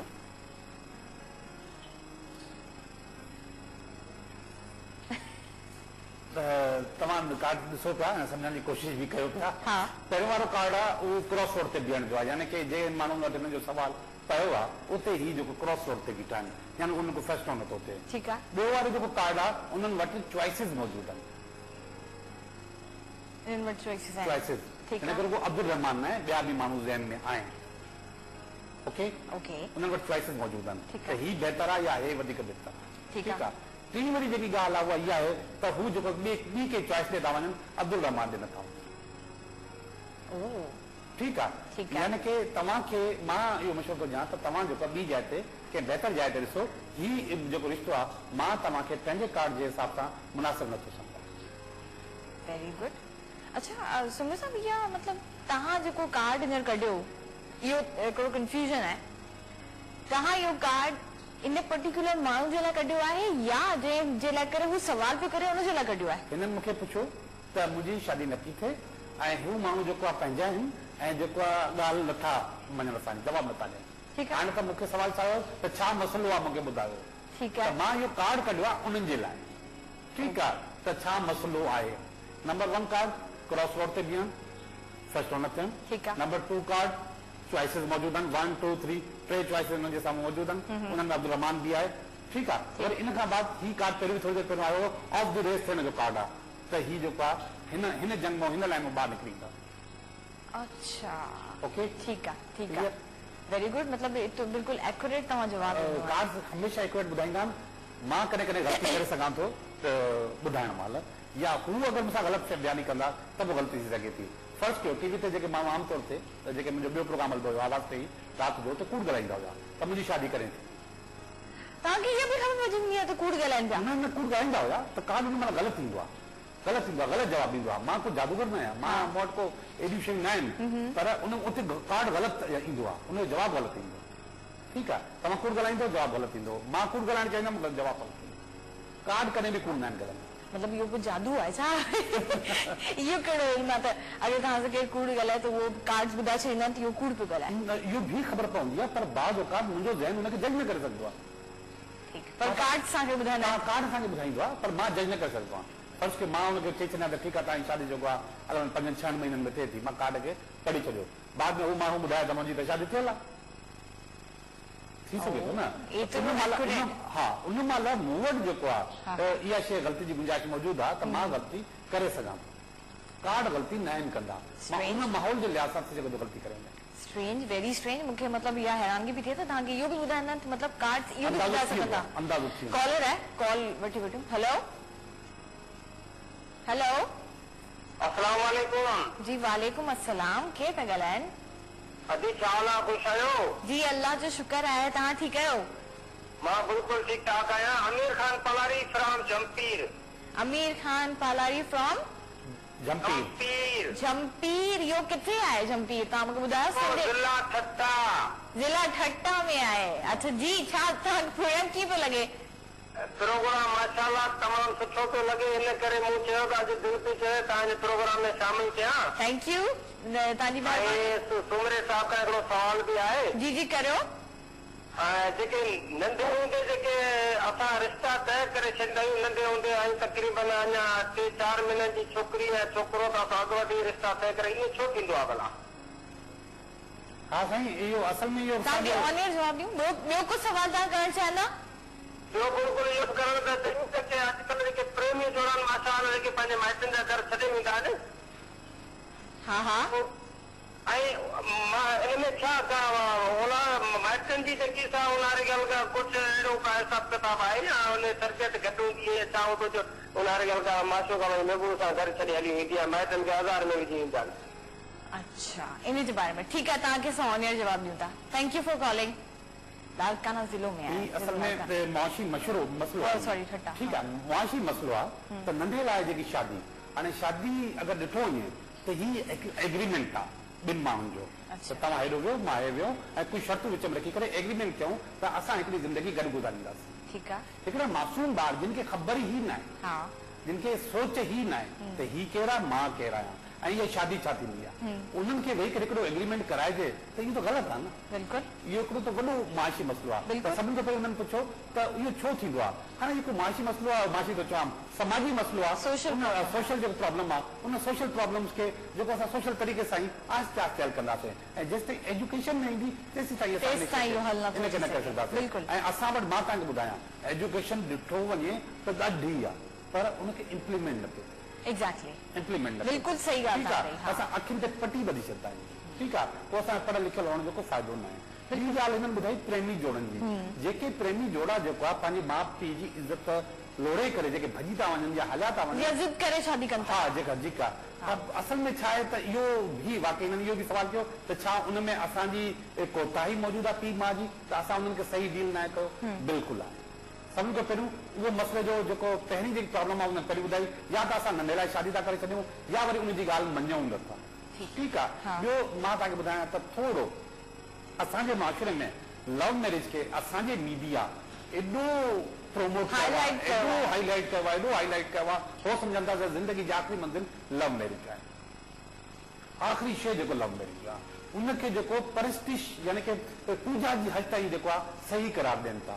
असांजी फिल्मूं, असांजा ड्रामा, असांजो माहौल, वरी जेको आहे कॾहिं कॾहिं जेको आहे असां औरत जी आज़ादी लाइ जेको नारो जेको हणूं था त उन में बि चऊं था त हिनखे आज़ादी, इन में आज़ादी, उन आज़ादी रुगो हिकिड़ी शइ में ॾाढी, ॿियनि शयुनि में ॿियनि शयुनि में आज़ादी न आहे। तव्हां उहा छोकिरी जेके लव मैरिज लाइ भॼे थी, उहा कॾहिं एजुकेशन लाइ एॾो भॻी आहे, हू कॾहिं जेको करियर लाइ एतिरो भॻी आहे, छा पंहिंजे पीउ माउ जी जेको आहे मदद करण लाइ, उनजो जेको आहे बाज़ू थियण लाइ हू इन ॾींहुं महिनत कई आहे, रुगो हिकिड़ी लव मैरिज जे लाइ हू सभु कुझु करे सघे।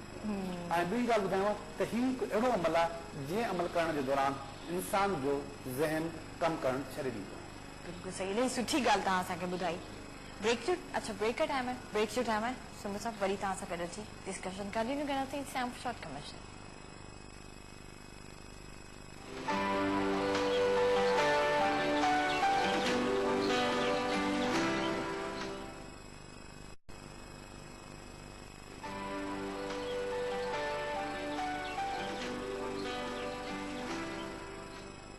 Welcome back viewers.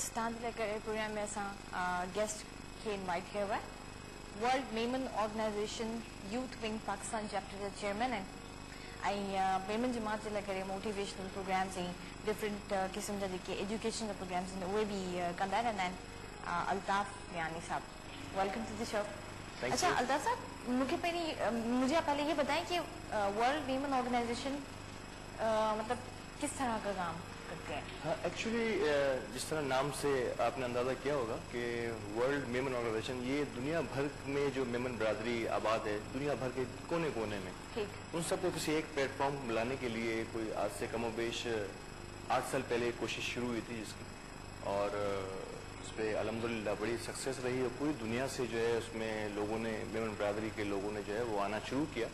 तो उसको हमने 7 हिस्सों में डिवाइड किया पूरे दुनिया को, far east chapter, middle east chapter, Europe chapter, America chapter, India और पाकिस्तान, जहाँ बहुत ज़्यादा मेमन बरादरी आबाद है। तो ये इसका इनिशियल स्टेज था। इसके बाद फिर पाकिस्तान और इंडिया बहुत बड़ी ज़्यादा आबादी वाले लोग हैं, जहाँ पे एक साथ और बहुत ज़्यादा लोग बहुत ज़्यादा तादाद में लोग रहते हैं, स्पेशली इस मेमन कम्युनिटी से मुताल्लिक। तो ये तो इनिशियल स्टेज थी। इसके बाद फिर स्पेशली पाकिस्तान में जो एक बहुत बड़ा फ़ायदा हुआ इस ऑर्गेनाइजेशन का मेरी ज़ाती नज़र में कि दुनिया भर के लोग जो फंड्स की सूरत में जो है ना वो हमारी हेल्प कर सकते हैं। जैसे रमज़ान में बहुत ज़्यादा ज़कात का वहाँ सिलसिला है। अब यूरोप में हमारी कम्युनिटी इतनी नहीं है, अल्हम्दुलिल्लाह वेल ऑफ लोग हैं, वहाँ पे बेयर कर सकते हैं, उनको ज़रूरत नहीं है। लेकिन इस यहाँ पे यकीनन निस्बतन और इलाकों के गुर्बत ज़्यादा है, तो फंड्स जो है यहाँ पे आना शुरू हुए पूरी दुनिया से और भी कई जगहों से। तो ये एक सिलसिला यहाँ शुरू हुआ और अल्हम्दुलिल्लाह यहाँ वर्ल्ड मेमन ऑर्गेनाइजेशन जो काम कर रही है एजुकेशन में 7,000 से 8,000 स्टूडेंट्स की माहाना जितने भी अखराजात हैं उनके एजुकेशन के वो सारे वर्ल्ड मेमन ऑर्गेनाइजेशन यस बिल्कुल फ्री है।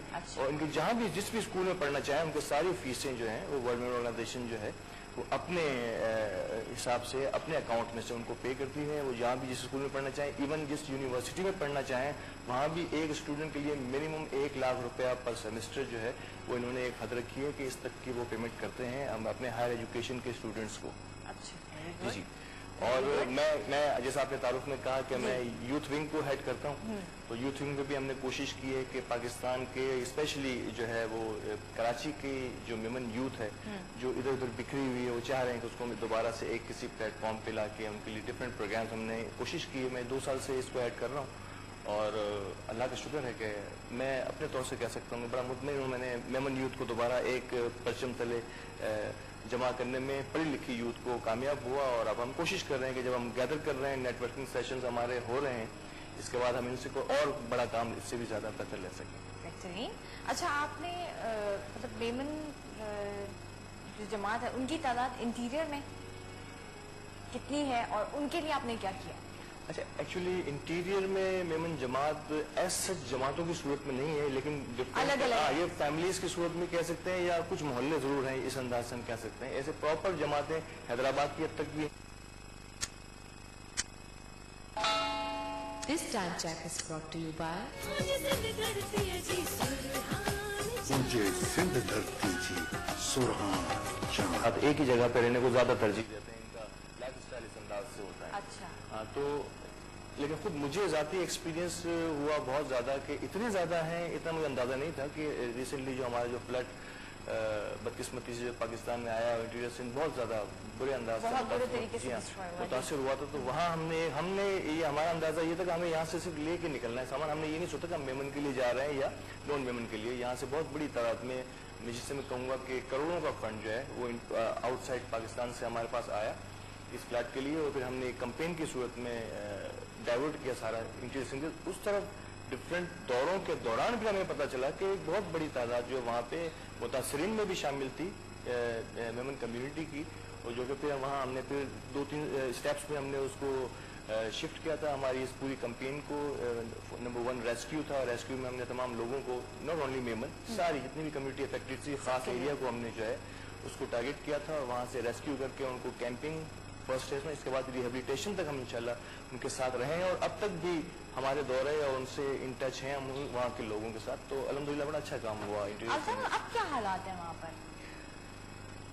اگر اب لوگوں کے اندر کیا چینجز آئے ہیں؟ کیا مطلب گھر بلٹ اپ ہوئے ہیں، لوگ اپنے ڈیلی روٹین کے جو چیزیں تھی اس کے اندر، نارمل جو معاملات تھے اس کے اندر آ گئے ہیں، فالو کر رہے ہیں، یا ابھی تک ویسی ہی سچویشن ہے وہاں؟ میں ذاتی نظر میں تو یہ کہوں گا کہ یہ بدقسمتی ہے ہماری کہ ہم ایک کسی خاص موقع پہ بڑے جذباتی ہو کے ایک بہت بڑا ریلا ایک طرف نکلتا ہے، لیکن اس کو پھر ہم ایک جگہ روک نہیں پاتے اس کو، اور وہ پھر کچھ دنوں کے بعد کسی بھی وجہ سے اس کو کہہ سکتے ہیں شاید انسیڈنٹ کے بعد ایک اور انسیڈنٹ ایسا ہو جاتا ہے کہ ہم اس طرف سے پھر چھوڑ کے پھر اس طرف لگ جاتے ہیں، یا حالات کچھ اس طرح سے ہو جاتے ہیں جس سے آج کل آپ دیکھ رہے ہیں کہ ملک کے اور شہر کے یا صوبے کے کیا حالات ہیں. تو وہ میں نہیں سمجھتا کہ وہ جذبہ یا وہ سیکوینس جاری ہے. No doubt N G Os اپنے طور پہ کام کر رہے ہیں. این جی اوز جو ہیں اس میں کافی این جی اوز جو ہیں جنہوں نے کمٹمنٹ کی تھی کہ ہم آپ کو گھر تک بنا کے دیں گے. ایون کچھ این جی اوز نے، اور ہم بھی کوشش کر رہے ہیں کہ ہم ان کو وہ جو مویشی ان کے اس سیلاب کی نظر ہو گئے تھے، ہم نے کوشش کی کہ ان کے وہ جانور اور مویشی بھی، تاکہ ان کا بہت گاؤں کے لوگوں کا بہت سارا ڈپینڈ جو ہے وہ اپنے مال مویشیوں پہ بہت زیادہ ہوتا ہے، وہ اسی کے اوپر ہی ڈیپینڈنٹ ہے. ایگزیکٹلی. تو وہ بات نظر نہیں ہے. آپ نے جو سوال کیا تھا کہ اتنی وہ چیز اب نظر نہیں آ رہی، لیکن انشاءاللہ میرا خیال ہے کہ کچھ چیزیں فنڈنگ پہ بھی ڈیپینڈ کرتی ہیں. الحمدللہ رمضان آنے والا ہے، اور رمضان میں یقیناً بہت بڑے ہمارے جو سخی لوگ ہوتے ہیں بہت بڑی تعداد میں زکوٰۃ اور دیگر اپنے احتیاط جمع کراتے ہیں. تو آئی ہوپ سو کہ رمضان کے بعد سے دوبارہ سے اس میں تھوڑا سا بوم آئے گا، اور وہ کام جو رہ گئے ہیں این جی اوز کے یا ڈفرینٹ لوگوں کے گروپ آف پیپل کے، شاید رمضان کے بعد دوبارہ سے آغاز ہوگا. I hope so. اچھا عدنان صاحب، یہ بتائیں کہ جو باہر ابراڈ میں ویمن لوگ رہتے ہیں ان کے کیا تاثرات ہوتے ہیں جب یہاں پر اپنے ملک کے لیے دیکھتے ہیں، سندھ کے لیے جس طرح کہ یہ فلڈ آیا، تو مطلب جب وہ امداد دیتے ہیں تو اس میں سمجھ گیا میں بہت زیادہ میں سمجھتا ہوں کہ سم ٹائمس تو میں یہ فیل کرتا ہوں کہ یہاں سے زیادہ وہ تڑپ رکھتے ہیں اپنے ملک کے لیے یا اپنے لوگوں کے لیے بہت زیادہ. اور بے دریغ یہاں تو خیر آپ نے میں اور آپ کو دیکھ بھی رہے ہوتے ہیں کہ بہت سارے لوگ تو بہت اچھا کام کر رہے ہیں. کچھ ایسی این جی اوز جو کچھ بھی نہیں کر رہے ہوتے ہیں، صرف آن پیپر ہوتی ہیں، ان کو بھی بڑے فائدے مل جاتے ہیں. تو وہی ہوتا ہے کہ وہ ان کا فائدے کے لیے کر رہے ہوتے ہیں. अपने ही फायदे के लिए कर रहे होते हैं। एग्जैक्टली, और उनको फायदा मिलता है, उनकी उस जो गैर ममालिक से फंड आ रहा होता है, उनको उस जज्बे के तहत आ रहा होता है। तो वो यहाँ ये नहीं देख रहे थे कौन दे रहा है, वो उनको पता चलता है कि फला आदमी ये काम कर रहा है, फला शख्स है, फला एनजीओ ये काम कर, वो एक बड़ी अमाउंट जो है उनको यहाँ सर बड़ी मतलब अफसोस की बात है कि हमारे पास जो एड आया भी था उसमें भी जो है वो लोगों ने जो है वो चोरी और ये सब चीजें, इस तरह की चीजें जो सुनने में आई। इवन मैं आपको यहाँ तक बताऊं कि जो चीजें हम तकसीम कर रहे थे, कुछ और एनजीओ आके उनकी तस्वीरें लेके खुद खड़े होकर तस्वीरें खिंचवाते हैं। अच्छा। और फिर उनको अपने वो तस्वीरें खिंचवा के वो अपने मैगजीन में प्रिंट करते हैं कि ये काम हमने किया, जबकि वो काम कोई और कर रहा होता था।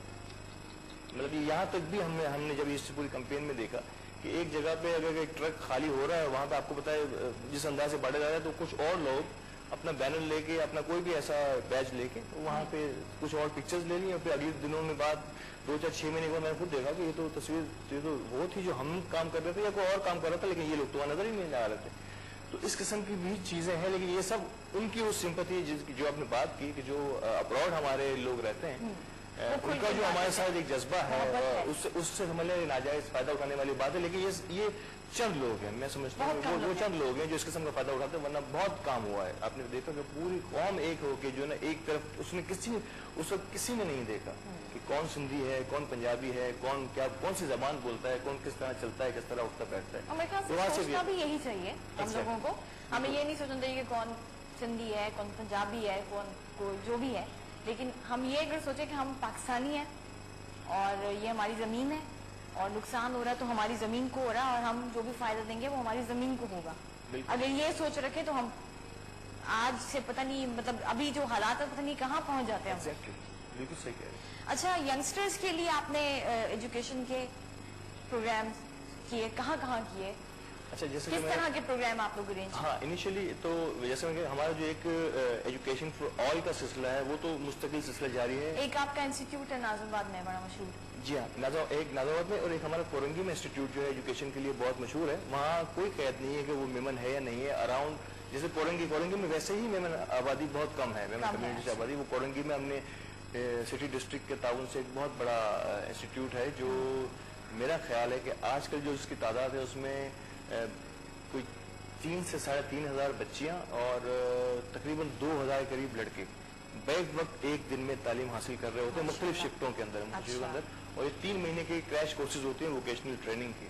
इसमें सारी यानी कि 17 से 18 डिपार्टमेंट्स जो हैं, इसमें वेल्डिंग, मैकेनिक, मोबाइल रिपेयरिंग से लेके, ये लड़कों की बात कर रहा हूँ, 17-18 ट्रेड्स उनकी हैं, और कोई 12 ट्रेड जो है वो खवातीन के, जिसमें इनकी दस्तकारी के, कढ़ाई के, सिलाई के और बहुत सारी चीजें जो खवातीन से रिलेटेड है। इंग्लिश लैंग्वेज इसमें शामिल है।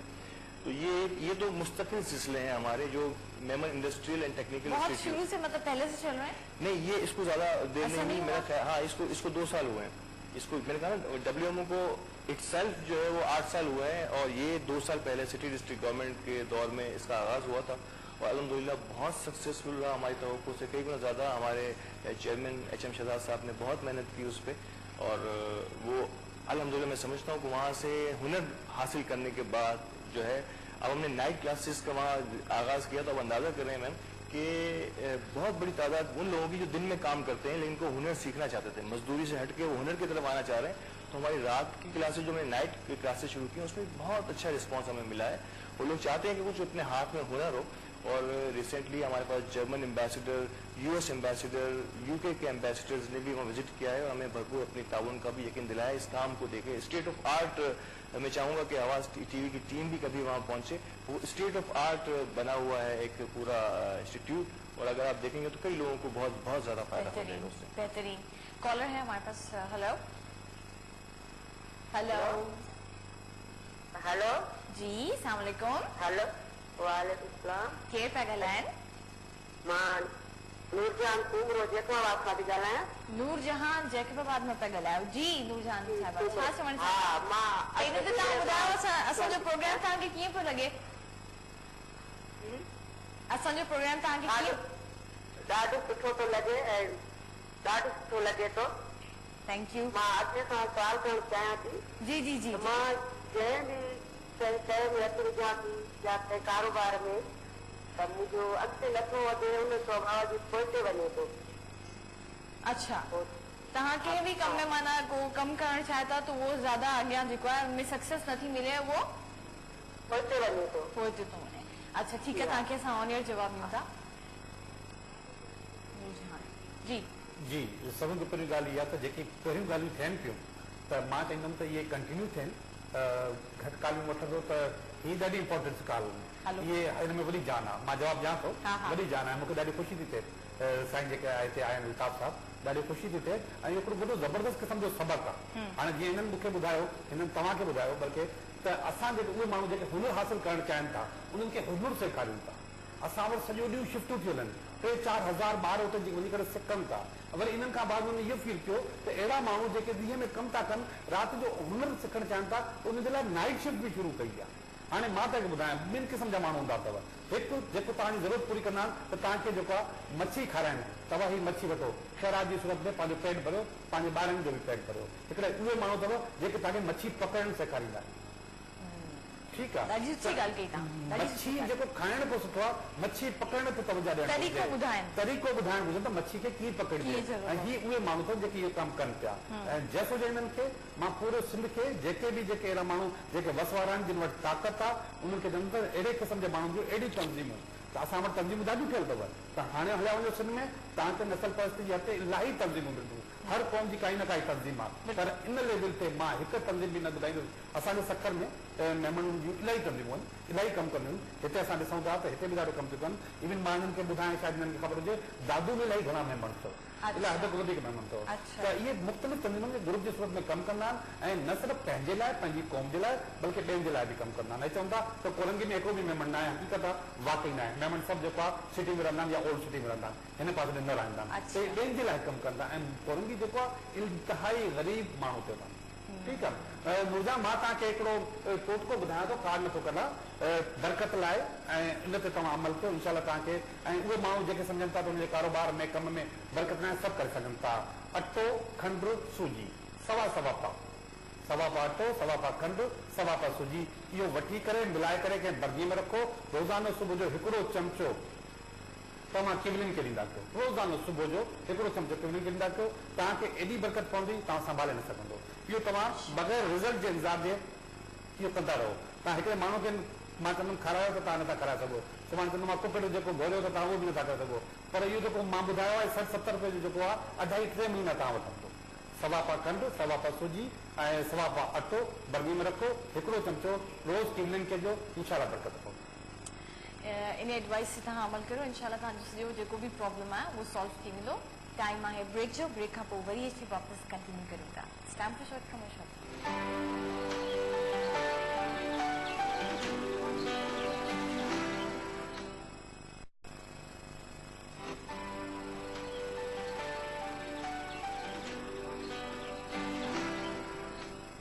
वेलकम बैक व्यूअर्स, असां सां गॾु मौजूद आहिनि अल्ताफ़ साहब ऐं सुमरो साहब। अल्ताफ़ साहब, तव्हांखे सिंधी ॻाल्हाइण ईंदी आहे? बहुत ज़्यादा तो अच्छी नहीं आती, लेकिन सिंधी में बोलो ना। वधीक मूंखे सुठी तो न ईंदी आहे, पर जीअं तव्हांखे मां ॿुधायो की मुंहिंजो अचण वञणु वधीक रहियो इन हालात में, जेका फ्लड आयो हो हिन में, त यकीन मुंहिंजो वास्तो मुंहिंजी कौम सां, मां पाण बि सिंधी आहियां, सिंधी में रहियां थो, तो महिमान बि आहियां, मूंखे एडवांटेज तो यकीन आहे सिंधी ॻाल्हाइण जो। तो हिन में कुछ इम्प्रूव ज़रूर थी आहे। सॉरी मतलब हिननि वटि अञा हेजिटेशन आहे, पर मां तव्हांखे थोरी महिमान जी हिस्ट्री ॿुधायां। ठीकु आहे, असल में ही जेको महिमान जी जेको काफ़िलो जेको शुरू थियो आहे, हीअ असांजे ठठे में शुरू थियो अथव। ही ठठे जा महिमान आहिनि ऐं ही माइग्रेट करे हिंदुस्तान हलिया विया। काठियावाड़ ऐं जेको उतां जा जेको इलाइक़ा आहिनि उते ही शिफ्ट थिया हुया, पर विया ही सिंध मां हुया। ही हितो सिंध मां उथी करे ही हलिया विया हिंदुस्तान, ऐं हिंदुस्तान में उथी करे वञी करे हिननि पंहिंजी ज़िंदगी गुज़ारी, जिन में कुझु गुजरात ऐं काठियावाड़ जा इलाइक़ा इते वञी करे ही आबाद थिया। आबाद थियण खां बाद जॾहिं ही पाकिस्तान ठहियो आहे त ही ॿीहर मोटिया आहिनि। हीअ मुंहिंजो ॿियो ट्रेवल आहे, ही ॿियो ट्रेवल आहे। त तव्हां अॼु बि जेको असां जेका ठठे जा जेके महिमान आहिनि ऐं उन्हनि जे तव्हां घर, अच्छा मां तव्हांखे हिकिड़ी निशानी ॿुधायां, हिननि जे घर में जेके ख़वातीन जेके कपिड़ा पाईंदियूं आहिनि ऐं असां वटि जेके ठठे जा जेके महिमान आहिनि उन्हनि जो लिबास अॼु बि बिल्कुलु हिकु जहिड़ो सेम आहे। ट्रेडिशनल लिबास असांजी कम्युनिटी जो आहे, ऐं जेका सिंध में बि असांजी असांजी आबादी आहे सेम आहे, वधीक फ़र्क़ु न आहे। समटाइम असीं पाण जंहिंजी जो लिबास ॾिसी ने असीं पुछंदा आहियूं की तव्हां मेमण आहियो, हा त पाण ही प्योर सिंधी मेमण असां वारा, छो त ही ट्रेवल न कयो, ही न विया हितां, ही हलिया विया हुआ, जंहिंजे करे हिननि वटि थोरो फ़र्क़ु अची वियो। ॿी ॻाल्हि ॿुधाए, असां वारो जेको मेमण आहे उहो बि प्योर बिज़नेसमैन आहे, ही जेको मेमण जी आहे इहो बि प्योर बिज़नेसमैन आहे। असां वारो जेको मेमण आहे उहो बि प्योर कम्युनिटी बेस ते कमु कंदो आहे, हीअ वारो मेमण बि जेको कम्युनिटी बेस ते कमु कंदो आहे। इन करे इन्हनि वटि जेको उहे सलाहियत मौजूदु आहे त हीअ ॻाल्हाए सघनि था। मेमणी जेको सिंधी सां ॾाढो मिलंदी जुलंदी आहे, गुजराती बि ॾाढी मिलंदी आहे, काठियावाड़ी बि जेको ॾाढी, इहे सभिनी जी पंहिंजी ॿोलियूं अथव, मुख़्तलिफ़ ॿोलियूं मिलंदियूं, इहे बि ॾाढी सिंधी सां मिलंदी जुलंदी आहे। पर थोरो हेजिटेशन आहे, छो त शहरनि में रहनि था, उन सां टच में नथा अचनि, इन करे जेको थोरो हेजिटेशन आहे, ॻाल्हाए सघनि था, पर ॻाल्हाए सघनि था, इन जी मूंखे ॾाढी ख़ुशी आहे। अच्छा, ये जो कॉन्सेप्ट, मतलब ये कौन सा कॉन्सेप्ट है अंदाज़ कि मेमन जो होते हैं वो ज़्यादातर बिजनेस की फील्ड इख्तियार करते हैं, जॉब्स की तरफ, इनकी तरफ ज्यादा इनका रुझान नहीं होता, क्या रीजन है इसके पीछे? जैसे मैंने कहा ना, कई कौमों में एक मुख्तलिफ ट्रेडिशंस होती हैं। जैसे मैंने कहा कि जहाँ हम रहते हैं वो भी हमारी कोशिश होती है। आपने इस्माइली खानियों को भी देखा होगा, और भोरी जमात है, इसी तरह मेमन जमात है। ठीक है, हमारे को रिलीजियसली कोई इस तरह से नहीं है, लेकिन कोशिश इनकी तरह हमारी भी ये होती है कि हम जहाँ भी रहें एक कॉलोनी बना के, पूरा एक एरिया बना के हम वहाँ पे एक साथ रहने की कोशिश करते हैं। इसी तरीके से भैया बिल्कुल इसी तरीके से एक ट्रेडिशन जब बिजनेस की होती है, तो हमारे यहाँ एक बच्चा मैट्रिक इंटर में होता है तो घर वालों की कोशिश होती है कि वो किसी दुकान पे लग जाए पहले तो। अच्छा, हाँ, एजुकेशन का ट्रेंड तो अब कहीं जाके पिछले 8-10 सालों में बहुत ज्यादा शुरू हो गया। इससे पहले एजुकेशन की तरफ लोग पढ़ते थे, एक नॉर्मल ग्रेजुएट कर लेना, लेकिन अब इसके साथ प्रोफेशनल ट्रेनिंग की तरफ तो अब यानी कि हमारे कुछ पढ़े लिखे लोगों ने बहुत ज्यादा एम्फेसाइज करके, जैसे मैंने कहा कि वर्ल्ड मेमन इसमें बहुत बड़ा किरदार अदा कर रही है कि लोग बिजनेस पे जरूर जाएं, जो भी आपके वालिद का बिजनेस है उसको देखें, लेकिन अगर आपके हाथ में तालीम होगी तो आप, मेरा ख्याल है कि और बेहतर तरीके से उसी बिजनेस को नए अंदाज से, नए जदीद दौर के मुताबिक ढाल के जो है वो काम कर सकते हैं। तो ये एक बड़ा अच्छा पॉजिटिव साइन था। तो यकीन हमने इसको प्रमोट भी किया, और हमने स्पेशली जो मैंने आपको बताया कि जो हमारे मोटिवेशनल सेशंस हमारे यूथ के लिए होते हैं, उसमें इस चीज़ को हम बहुत एम्फेसाइज करते हैं कि जरूरी नहीं है कि जो आपके फोर फादर्स करते चले आ रहे हैं वही आपने करना है। आप अपनी एबिलिटी को देखें कि आप क्या कर सकते हो, या कम से कम उस ट्रेडिशनल बिजनेस को किस तरह से नए अंदाज से ढाल के इसको एक जदीद दौर में, और ऐसे कई मिसालें हमारे सामने मौजूद हैं कि जो जिनके वालिद जो है वो टेलीफोन बेच रहे थे, वो आज मोबाइल की तरफ, और फिर इसके बाद आपके हाथ में जो चीजें हैं उनके आईपॉड के साथ भी वो काम कर रहे हैं। तो ये इसी तरीके से होता है कि अगर आपके पास थोड़ी सी नॉलेज होगी किसी चीज की या एजुकेशन होगी, दुनिया को आप सर्च कर सकेंगे और नए से नए दरवाजे आपके सामने खुलते चले जाएंगे। बेहतरीन। हाँ, बिल्कुल बिल्कुल ईअं आहे, ऐं इहो असां ॾिठोसीं बि त हमेशह जेकी मेमन बरादरी आहे हिकु अहिड़े कम में हथ विझंदी आहे जंहिंमें ॿियो कोई न विझंदो आहे। इहो मां तव्हांखे ॿुधायां, ये बात है, हाँ, VHS जे तौर पर ऐसा काम करते हैं जो कोई नहीं करता। उसमें कोशिश जरूर करते हैं अगर कोई काम चल भी रहा हो तो उसको इस अंदाज से किया जाए कि थोड़ा सा यूनिक और नए अंदाज से लगे। मैं आपको VHS के दौर पे, जब VCR का दौर था, उससे मैं याद कराता चलूं, इन लोगों ने VHS में हाथ डाला और उसको एक रूज दिया, ठीक है, CD में हाथ डाला। आप ये देखें कि इसके बाद जो रिकॉर्डिंग कंपनियां थी उनमें मेमन आने शुरू हो गए और वो उन्होंने उसको उरूज दिया। फिर इसके बाद आप कंप्यूटर को देखो, कंप्यूटर को देखो, लैपटॉप को देखें, और इसके बाद आप मोबाइल को देखें। यानी कि वो नए काम में हाथ डालते हैं और उसको इतना उरूज दे देते हैं, इतना ऊंचा पहुंचा देते हैं। फिर उसकी टेक्निकलिटी में ये नहीं कि ये सिर्फ बेच रहे हैं, उसको टेक्निकली पता भी है। आज पाकिस्तान में कई ऐसी कंपनीज हैं मोबाइल बनाने वाली जो कि मेमनों की अपनी। जी बिल्कुल, एक बड़ी तादाद है जो यहाँ पे बनाने का तो खैर ऐसा सच में नहीं कहूँगा क्योंकि बनती, लेकिन एक अपने ऑर्डर दे के बनवाना ये एक बहुत बड़ा काम होता है कि अपने डिमांड्स के साथ जो है वो दुनिया से काम लेना। तो इसमें कोई शक नहीं है कि साइन नो डाउट इंटेलिजेंट तो होते ही हैं। अच्छा अल्ताफ साहब, ये बताएं कि आजकल के जैसे हालात चल रहे हैं उसमें वर्ल्ड मेमन ऑर्गेनाइजेशन किस तरह से, लाइक आप किस तरह से इसको मेंटेन करते हैं, बाकी सारी जो भी सोशल एक्टिविटीज हैं आप किस तरह से उसको जानते हैं? जैसे आज भी हमने सुना कि हालात खराब हैं, कल रात की जो सिचुएशन थी, जी बिल्कुल, उसके बाद क्या किस तरह से आप लोग करते हैं इसको? सबसे पहले तो किस तरह करते हैं? मेमन जहाँ लफ्ज आता है वहाँ साथ ही अमन भी आ जाता है, ये तो दुनिया कहती है, ठीक है ना। देखा जाए तो जहाँ पर इनका जो रहने का जो जगह होती है वो हमेशा सबसे ज्यादा पीसफुल होती है। जी एग्जैक्टली। और कुछ लोग तो खैर जोक में भी कहते हैं कि जहाँ अमन कायम करना होता है वहाँ गवर्नमेंट चाहती है कि कुछ मेमन चले जाए तो शायद हो सकता है कि अमन हो जाए। तो एक तो ये क्या वैसे ही अमन की तरफ, और लेकिन इस वक्त आज के जो दौर है उसमें मेरा ख्याल है कि हम सबको अमन की ज़रूरत है, इस मुल्क को अमन की ज़रूरत है। तमाम रहने वाले जो भी कौम जो भी बात करती हो, जो भी ज़बान बोलती हो, उसको अमन की बहुत ज़्यादा ज़रूरत है। तो एक तो हम जहाँ रहते हैं वहाँ अमन होता ही है, कोशिश करते हैं, पूरी कोशिश करते हैं कि सराउंडिंग के भी लोग जो है अमन अमान से रहें। जहाँ जहाँ हम अपनी अपनी मार्केटों में होते हैं, लेकिन वहाँ पे सारे ही हम नहीं होते और बहुत सारे लोग भी होते हैं, तो वहाँ भी एक कोशिश यही होती है कि उस माहौल में जहाँ हम रह के पूरा दिन अपना कारोबार कर रहे हैं वहाँ भी अमन जैसी फिजा रहे। लेकिन जहाँ जो बात आपने की कि जो कल शब में पूरा दिन चला सिलसिला और आज भी इसके कुछ आफ्टर शॉक्स के चांसेस नजर आ रहा है, बिल्कुल है, तो उसमें तो यकीनन कोई इंडिविजुअल या कोई कम्युनिटी कुछ नहीं कर सकती, ये तो यकीन हुकूमती लेवल के काम है सारे। हम अपने तौर पर जो हम जो इस मीडियम से जो कुछ कर सकते हैं कि लोगों को ये कह सकें कि ये जो कुछ भी हो रहा है उसमें मैं नहीं समझता है कि आम आदमी को कोई फायदा होगा। आम आदमी को हमेशा से नुकसान होता चला आया है और नुकसान हो रहा है, सबसे ज्यादा जो गरीब होगा उसी को सबसे ज्यादा नुकसान होगा। एग्जैक्टली।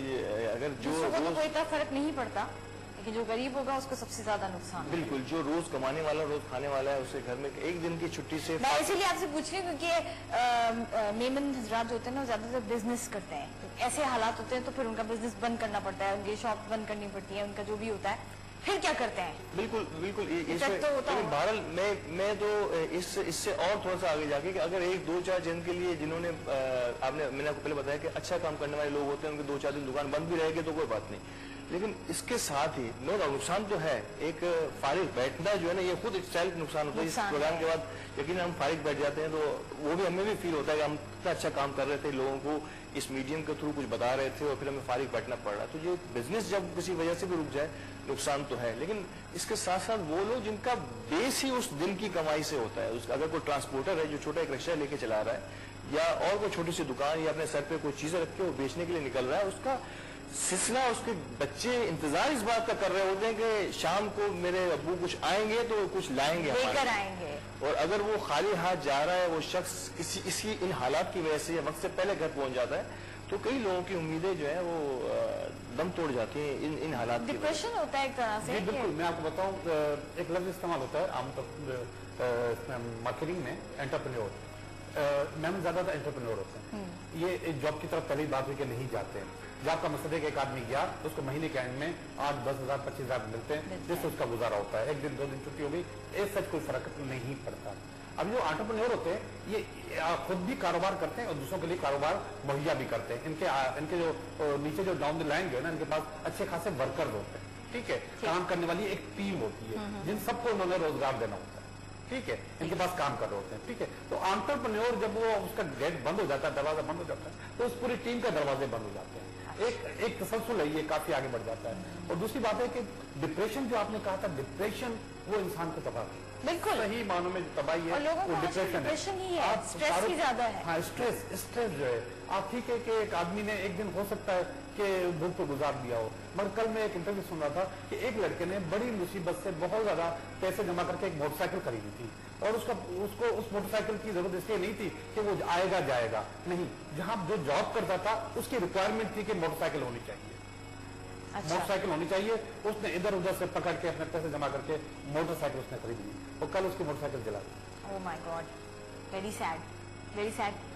थैंक यू आपका हमारे प्रोग्राम में आने का। सुनो सब था जो इलाही शुक्रिया अदा करना सी। व्यूअर्स, प्रोग्राम जो टाइम खत्म पे थी, सुबह वरी तहां सां गॾु। Until next time, फरवा काजी की इजाजत। Take care and thank you for watching.